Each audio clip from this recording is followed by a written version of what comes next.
అవునమ్మా, నా ఫోన్లో మీ మామయ్య గారి ఫోటో తీసుకొచ్చాను కదా, ఆ ఫోటో లేదేంటి? నేనే డిలీట్ చేశానన్నయ్య. అవునా?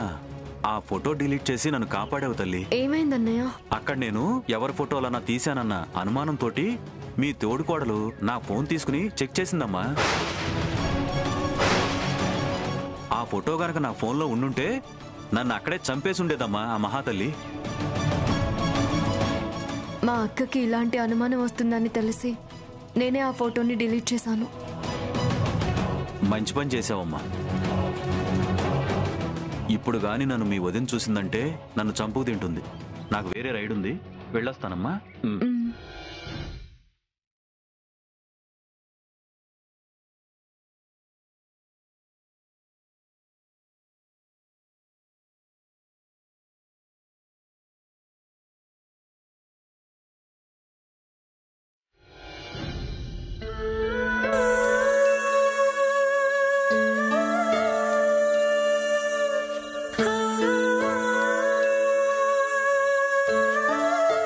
ఏంటకిల్ బాబు అంతలా ఆలోచిస్తున్నారు?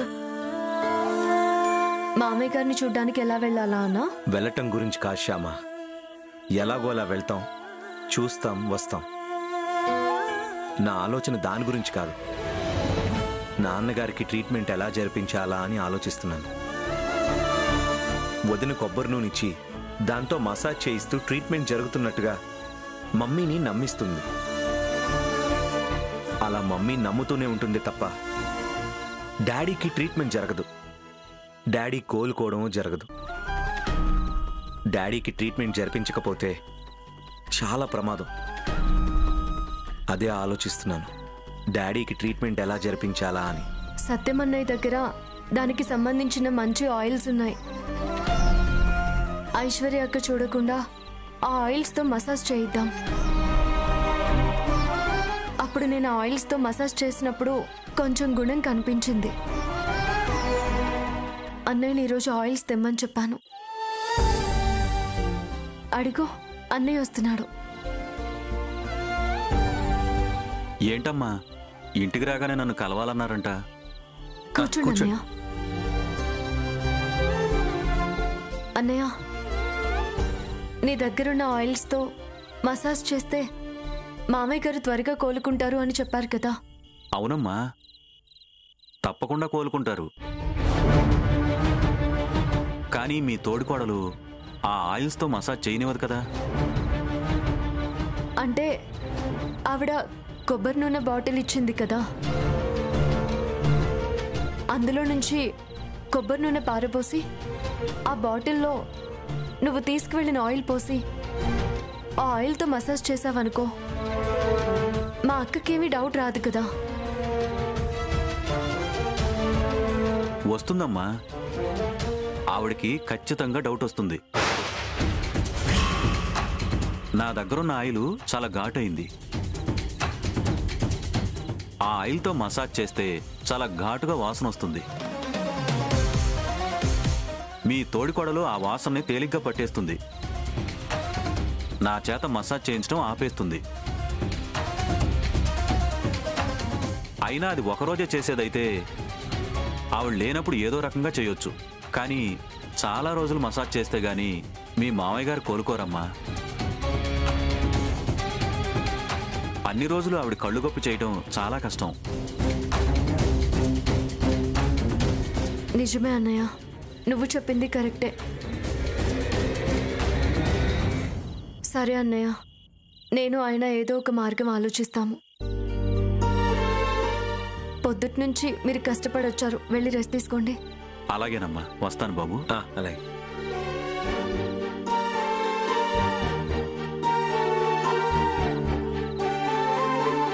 ఏం చేద్దాం అఖిల్ బాబు?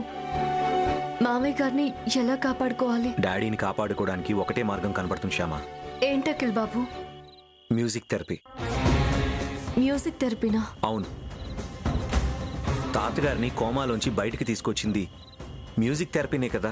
నిజమే అఖిల్ బాబు, మ్యూజిక్ థెరపీ చేస్తే మామయ్య గారు ఖచ్చితంగా లేచి తిరుగుతారు. కానీ ఎలా అఖిల్ బాబు? మనం ఆ ఇంటికి వెళ్ళలేము. మ్యూజిక్ థెరపీ చేయలేం కదా. ఐశ్వర్య అక్కకి అత్తయ్య గారికి తెలియకుండా అక్కడికి వెళ్ళి మనం మ్యూజిక్ థెరపీ ఎలా చేయగలం? చెయ్యాలి శ్యామ. వాళ్ళకి తెలియకుండా ఎలాగోలా అక్కడికి వెళ్ళాలి. డాడీకి మ్యూజిక్ థెరపీ చెయ్యాలి. అదే ఎలాగా అని ఆలోచిస్తున్నాను.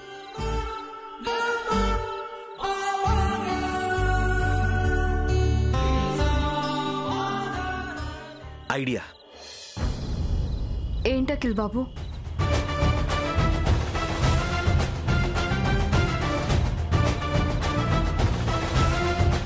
బాగుంది అఖిల్ బాబు, మీ ఆలోచన చాలా బాగుంది. అయితే రేపొద్దున్నే గుడికెళ్ళి పూజారి గారితో మాట్లాడదాం. అలాగే అఖిల్ బాబు, మనం చెప్పిన దానికి పూజారి గారు ఒప్పుకుంటే మనం అనుకున్నది అనుకున్నట్టుగా జరుగుతుంది. ఒప్పిస్తాను శ్యామ, పూజారి గారిని ఒప్పిస్తాను. నీ చేత మ్యూజిక్ థెరపీ చేయిస్తాను.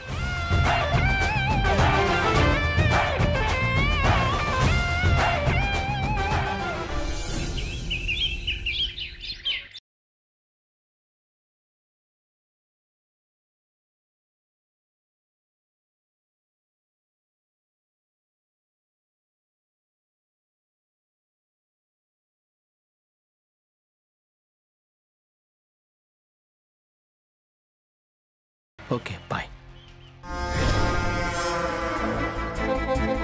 ఈ తులసిని ఎలా తీసుకెళ్ళాలి? భయపెట్టి బలవంతంగానైనా బాస్కి అప్పచెప్పాలి. ఎలా?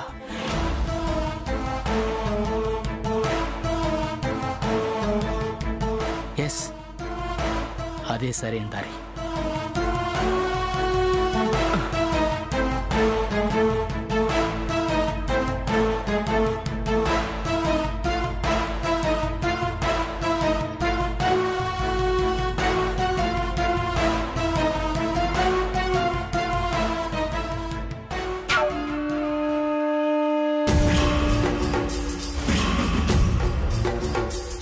తులసి,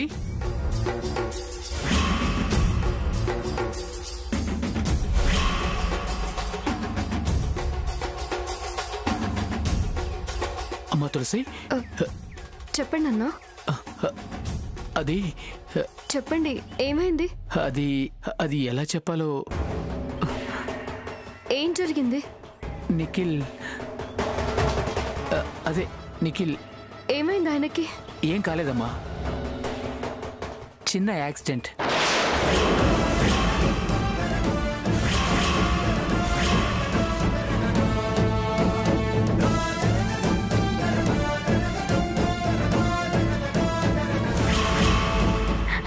యాక్సిడెంటా? కంగారు పడకమ్మా, ప్రాణానికేం ప్రమాదం లేదు. నేను అర్జెంటుగా తీసుకురమ్మన్నారు. ఆయన నాకు ఫోన్ చేయలేదు. యాక్సిడెంట్ అయిన మనిషి తొందరలో ఏ నెంబర్ పడితే ఆ నెంబర్కి కాల్ చేస్తారు. మనకైతే ఇన్ఫర్మేషన్ ఇచ్చారు కదా.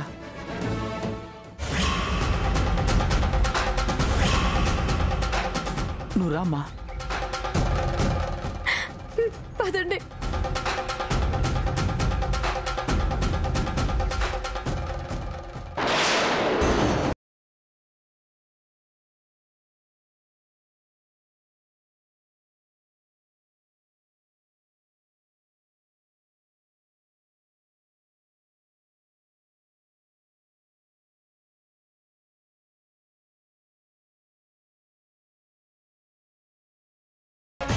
ఎక్కడికి తులసి బయలుదేరావు? ఇప్పుడు ఈ విషయం అఖిల్ బాబుకి చెప్తే తనని ప్రాణాలతో ఉంచరు. బ్రహ్మాజీ గారికి తెలిసిన వాళ్ళకెవరికో యాక్సిడెంట్ అయిందంట. బ్లడ్ అవసరం అంటేను. ఇప్పుడు నువ్వు ఉన్న స్థితిలో బ్లడ్ డొనేట్ చేయలేవు.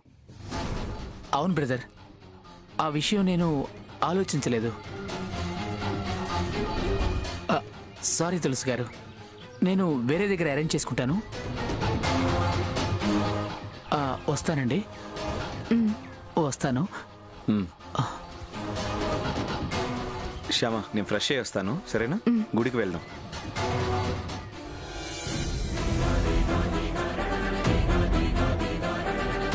చిన్న యాక్సిడెంట్, నిన్ను అర్జెంటుగా తీసుకురమ్మన్నారు.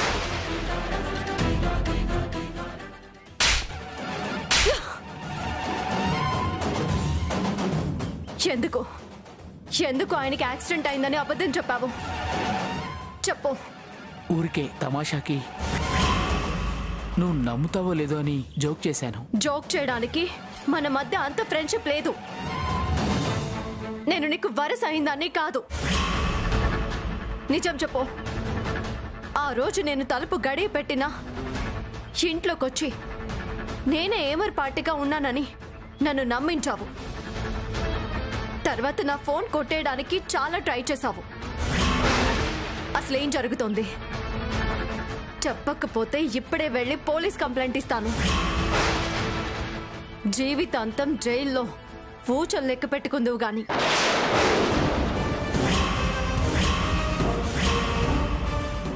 చెప్తాను, జరిగిందంతా చెప్తాను.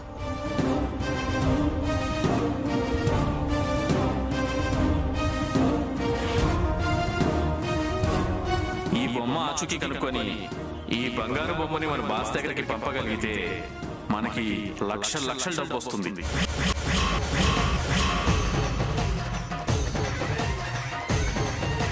తులసి, నా తప్పును క్షమించండి. డబ్బు ఆశతో అలా ప్రవర్తించాల్సి వచ్చింది. మరి ఫోను? ఈ అమ్మాయి నీకు కనపడితే వెంటనే నాకు ఫోన్ చేయి. నీకు ఎంత డబ్బు కావాలంటే అంత డబ్బు ఇస్తాను. ఐశ్వర్య గారు ఫోన్ చేసి మా అక్క వనజాకి హెల్ప్ తీసుకుంటున్నాను మేడం. ఓకే, గంటలో మా అక్క ఆ ఫోన్ తీసుకుని మీ దగ్గరికి వస్తుంది. మా పుట్టింటి వాళ్ళతో ఒకసారి మాట్లాడాలనిపిస్తుంది. నీ ఫోన్ ఒకసారి ఇస్తావేమోనని. ఇదేగా మీకు కావాల్సిన ఫోను. ఇదిగో ₹1,00,000.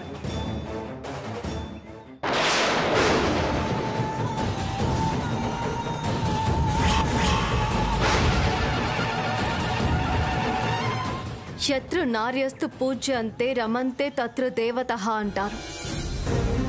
స్త్రీలు ఎక్కడ పూజింపబడతారో అక్కడ దేవతలు నడియాడుతుంటారు. ఆడదాని స్థానంలో ఉండి డబ్బు ఆశకి సాటి ఆడదానికి ద్రోహం చేయాలని చూసిన మనిషిని, డబ్బు కోసం పరాయి ఆడదాన్ని పడుపు వృత్తికి తీసుకెళ్లాలని చూసిన మిమ్మల్ని మనుషులనరు. మీ అక్కని నిన్ను ఇప్పుడే పోలీసులకి పట్టిస్తాను. కానీ అభం శుభం తెలియని పిల్లలు అనాథలైపోతారని జాలితో వదిలేస్తున్నాను. ఇక మీదట నువ్వు ఈ చుట్టుపక్కల కనిపిస్తే చెప్పు తీసుకొని కొడతాను. ఎంత తొందరగా నా కళ్ళ ముందు నుంచి వెళ్ళిపోతే అంత మంచిది. Get out.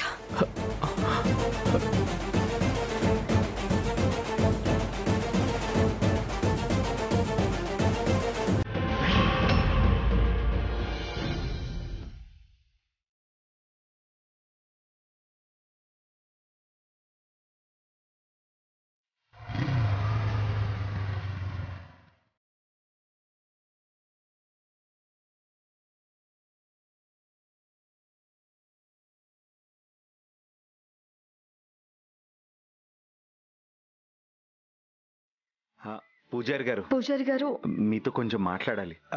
ఏంటి బాబు? నన్ను గుర్తుపట్టారా? ఎక్కడో చూసినట్టు ఉంది బాబు. మొన్న ఎవరిదో సెల్ ఫోన్ దొరికితే తెచ్చిచ్చింది మీరే కదా? అవును పూజారి గారు, నేనే తెచ్చిచ్చాను. ఆ ఫోన్ ఎవరిదో వాళ్ళు వచ్చే తీసుకెళ్లారా? తీసుకెళ్లారు బాబు. మీరు అలా ఫోన్ ఇచ్చి వెళ్ళగానే ఆవిడొచ్చి ఫోన్ తీసుకెళ్లారు. మిమ్మల్ని కలిసి మీకు థ్యాంక్స్ చెప్పాలని మీ వెనకాలే వచ్చారు బాబు. బహుశా మీరు ఆవిడ కనపడలేదేమో. అంతే అయి ఉంటుందండి. పూజారి గారు, మీరు మాకు ఒక సాయం చేయాలి. చెప్పండి బాబు. మీరు చేయాల్సిన సాయం గురించి చెప్పబోయే ముందు మా గురించి మీకు చెప్పాలి.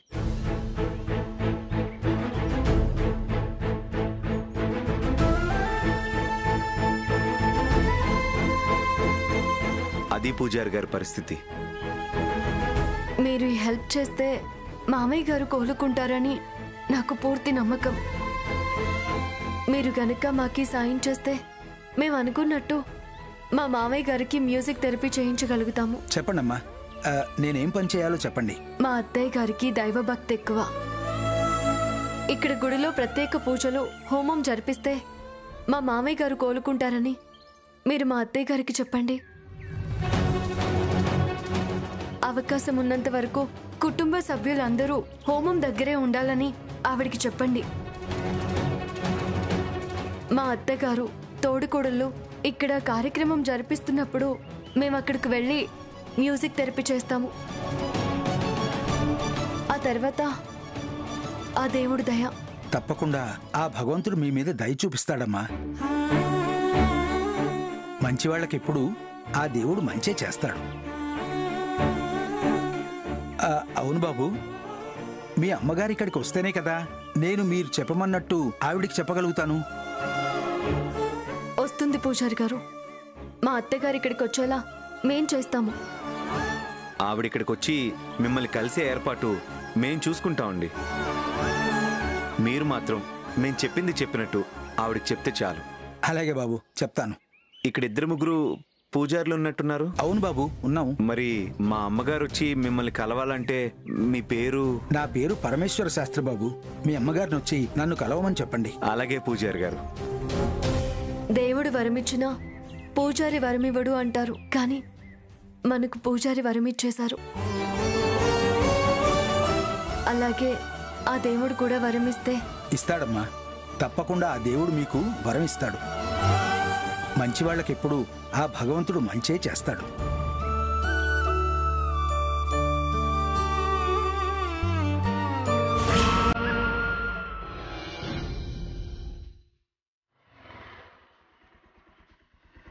అన్నయ్య, ఒక్క నిమిషం. ఏంటమ్మా? అన్నయ్య, మా మామయ్య గారిని కాపాడుకోవడానికి ఒక మార్గం దొరికిందన్నయ్య. ఏంటమ్మా అది?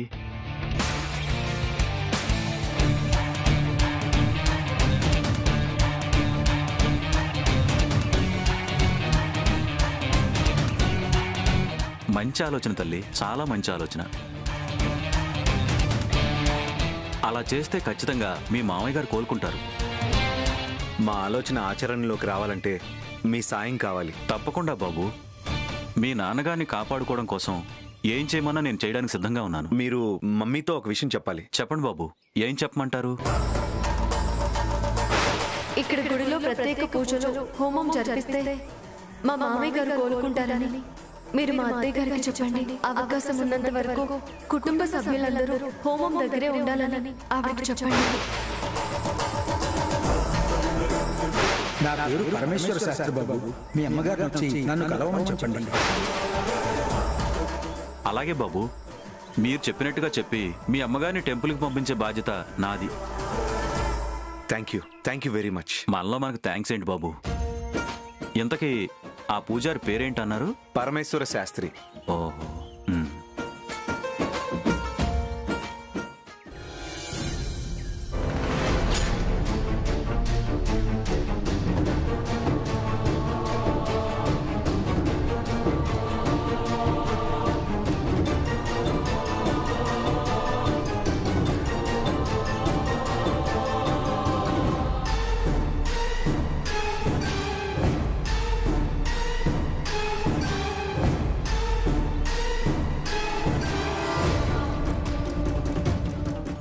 అమ్మా,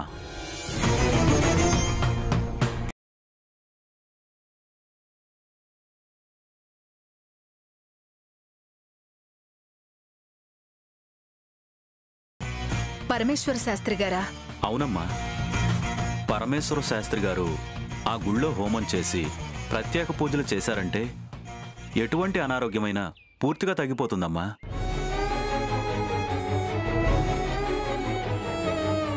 అయ్యగారులాగానే ఇలా మంచంలో ఉండి కోమాలోకి వెళ్లిన పేషెంట్కి ఆ గుళ్ళో హోమాలు పూజలు చేయించారు. వారం రోజుల్లో ఆయన స్పృహలోకొచ్చి మంచం దిగి నడవటం మొదలుపెట్టారంట. ఆ గుడికి, ఆ దైవానికి, ఆ హోమానికి, ఆ పూజకి అంత మహిమ ఉందమ్మా. అయ్యగారికి ఇప్పటి వరకు రకరకాల వైద్యం చేయించారు, అయినా ప్రయోజనం లేదు కదా. ఒక్కసారి ఆ గుడికి వెళ్ళి పూజలు హోమాలు చేస్తే ఉపయోగం ఉంటుందేమోనని నా ఉద్దేశం అమ్మా. అలా చేస్తే అయ్యగారు లేచి తిరుగుతారని నాకు నమ్మకంగా ఉంది. మీ మాటలు వింటుంటే నాకు నమ్మకం కలుగుతుంది. సాయంత్రం మా కోడలు ఆఫీస్ నుంచి రాగానే ఈ విషయం చెప్తాను. నేను మా కోడలు గుడికి వెళ్ళి పూజారి గారితో మాట్లాడొస్తాం.